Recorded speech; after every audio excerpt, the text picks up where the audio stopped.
What's up guys, I wanted to go over the changes that were made to skills in Title Update 3 for anybody that didn't catch them in the patch notes and sort of analyze if they were made better or worse or what have you. Let's start with the Reviver Hive. They were supposed to have fixed its reliability issues a little more and slightly increased the time it takes to revive. Now I am not sure if the word slightly means something a little different in Sweden than it does where I live, but this is not slightly.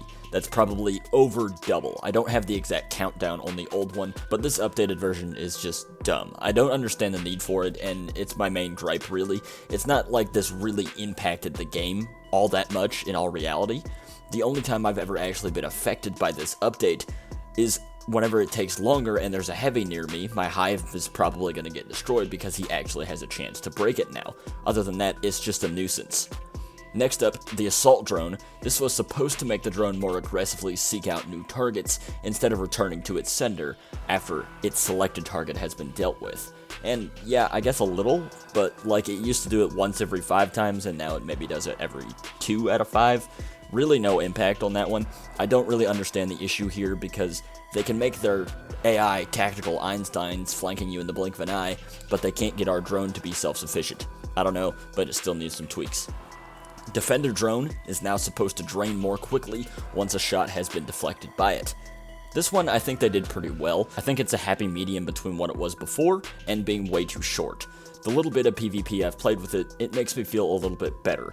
It doesn't seem like it's just up till the cows come home now quite as much. So good on them. Don't get me wrong, it's still an S-class PvP skill I think, and super annoying to fight against at times, but not on the level of where it was before.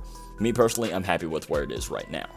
Let's move on to the chem launcher. The reinforcer has been changed so the clouds don't stack anymore. This is kind of hard to get footage of because it just looks normal if you didn't know what you were looking for, but basically no more throwing down a bunch of clouds and being immortal through just about anything. If you had a lot of skill power and good mods before, it was a little ridiculous, and it was a PvP natured buff, I'm assuming, because those builds were nuts. I ran into a couple of guys where nothing could kill them except for a nemesis shot to the head, and that's just not fun to play against. I don't really like the fact that they did this in PvE. I wish they could do a little bit of changing so it actually worked there as well, because I don't feel like it really hurts the gameplay all that much to have a super powerful healer.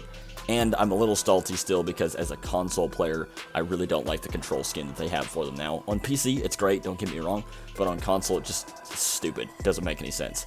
The Riot Foam version also got changed in that the duration has been increased if you're using it against an NPC, and it's a noticeable amount.